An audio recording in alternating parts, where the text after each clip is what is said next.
Okay, so if you've been following me on Instagram, you know that I recently got this brand new Leatherman signal in Topo. Now, this is something I've come to unfortunately expect from Leatherman, but when you get a black oxide multi-tool from them, you're going to have a particular problem that seems to be very common. So if I open this here, the normal mechanism, that works pretty well. Where the problem is with the plier head.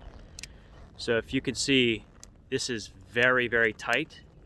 And on top of that, if I squeeze really hard, now it's so tight, even the friction here isn't enough to overcome the opening mechanism. So it is seriously unusable at the time.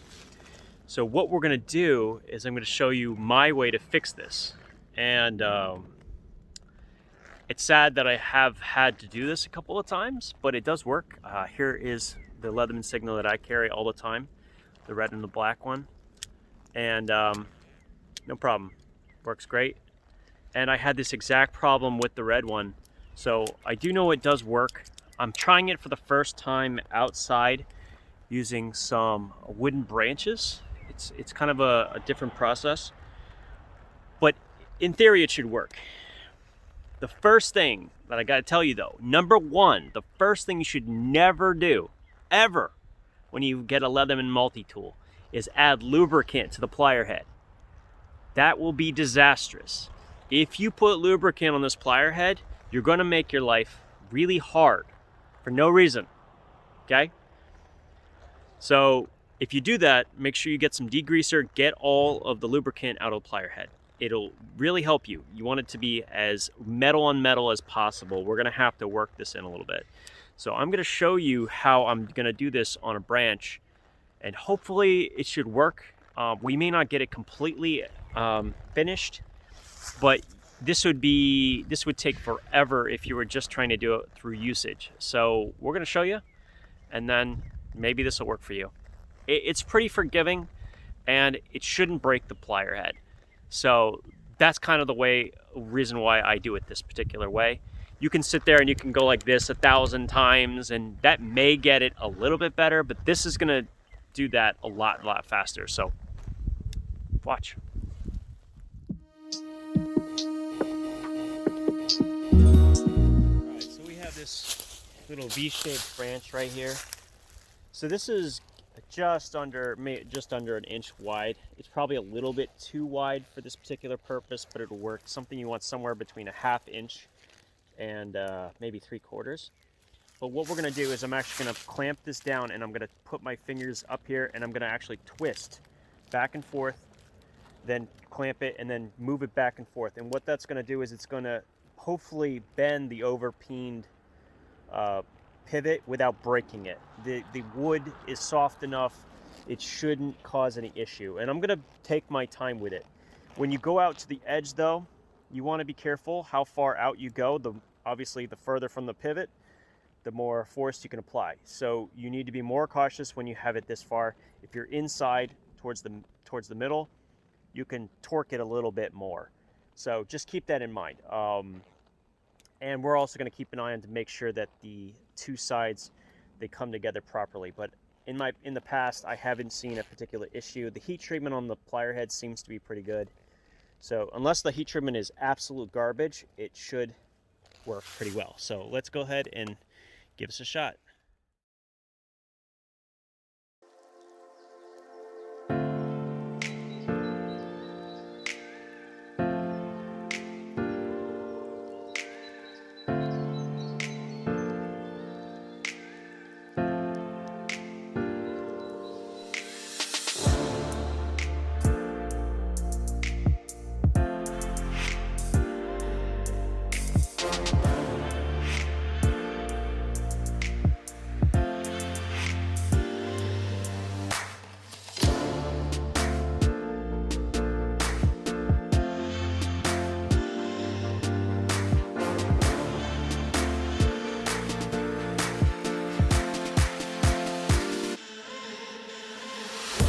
Alright, so this one's pretty bad, but you can see I can get it so now it's loose enough to properly fall.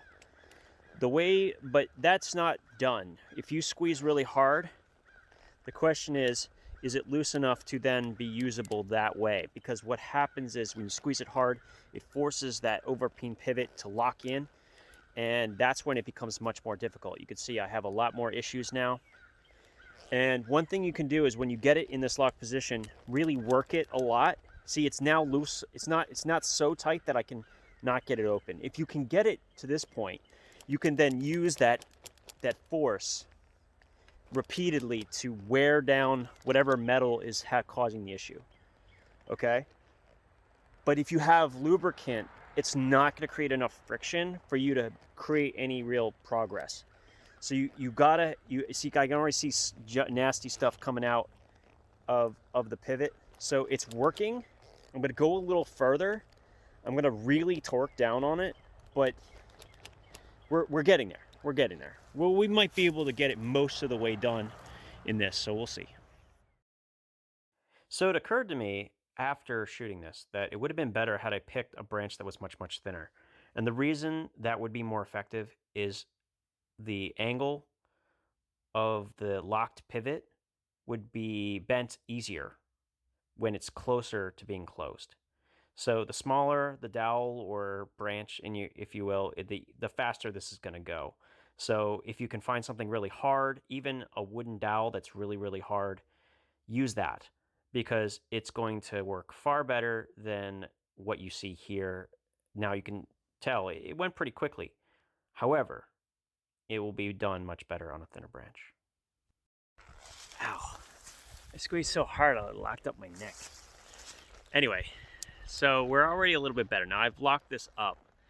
So this is it in its worst possible position. So the way you do that, of course, is you squeeze the two sides together, and you can see more so than what it was before, we have it so that it's functioning. Is it usable? No. In my opinion, this is not yet usable the way this is. See, I can move this with my fingers. That is what I would expect. That's what should happen when I get a tool. And it seems like every time it's black oxide with replaceable cutters, this is what I really get, is I get this overly tightened piece. And the solution is never lubricant, unfortunately. It's far worse than that. They over-peened it. They don't compensate, I guess, for the black oxide portion of it. I have no idea. But as you can see, I've had to put a lot of torque on this, and I probably already talked about it. And this is the constant. This is what Leatherman does. And right now they have no competition. Everyone's like, Gerber. No, Gerber is not competitive in any way with this, with Leatherman. Not just because of their warranty, but because they don't make a pocketable, one-handed blade. The center drive is a pretty good tool, actually. It's completely not pocketable in any way, shape, or form. It's too wide. The inside tools are too hard to get to. It's just they had at one point the Crucial, which was a terrible design, really, really thin plier head. It wasn't even as good. The pliers weren't even as good as the Skeletal.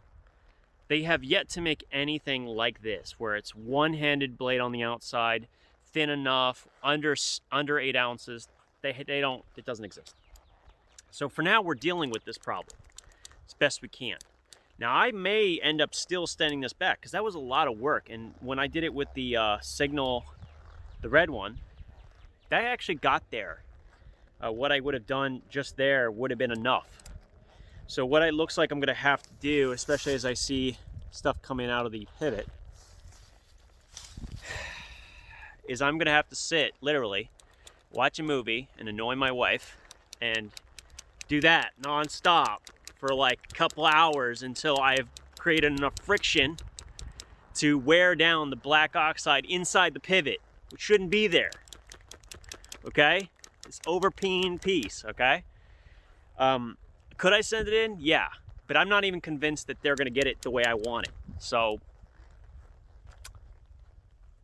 is it what it is? You know what I'm saying? I've not had this problem with every single plier head from Leatherman, but when they have replacement cutters and they're black, 4 for 4. 4 for 4, they have this problem. 4 for 4, brand new ones. Now the Super Tool 300M was actually the easiest one. I fixed that in like no time flat. It was really easy, boom, it was done. But the Signal or the rebar in black oxide or the wave in black oxide, they are really bad, like really bad. They need to tune that peening machine in a little bit better because it just comes completely unusable. So yeah, that's all I got to say about that. Do I still like Leatherman? Yeah. But if they don't get their shit together and somebody else comes up with something better, which may happen in the near future. In fact, we'll be talking about one that could really shake things up soon. Then Leatherman's going to be in big trouble. Because the new Bond, new Curl, Tim Leatherman would be very disappointed, I think, in where Leatherman is going. I don't get it myself. I have a lot of faith that they can bring it back. They still have that amazing warranty. They still are making an effort to make things made in the US. But this kind of problem, if I wasn't like a knowledgeable person, this would be enough to immediately shut me out from ever buying a Leatherman again. If I got this tool and this was my first one ever, somebody gifted this to me, and I had this problem with a pair of pliers, do you think that person would carry that Leatherman for very long? I remember my first Leatherman. It was an original Leatherman Wave back in 1990 something. And here's the truth. That tool got me hooked because it worked flawlessly out of the box. This shouldn't happen. This is eating into the credibility. And it doesn't matter how good the warranty is. If you can't use it, people aren't going to use it. They're not going to buy it again. And so I really think they need to get this shit figured out, because this has been almost every single plier head of this size that I've had to deal with. And I'm going to deal with it because I really like this tool and I know how to fix the problem, but it shouldn't happen. So Leatherman, if you ever seeing this, which I doubt it, but if you do, fix your house, okay? Let's do that, because you guys make great products made here in the US. I want to patronize you guys. I'm still doing that, even though it's not perfect. So do me a favor, fix your shit. Thanks. You guys have a good one.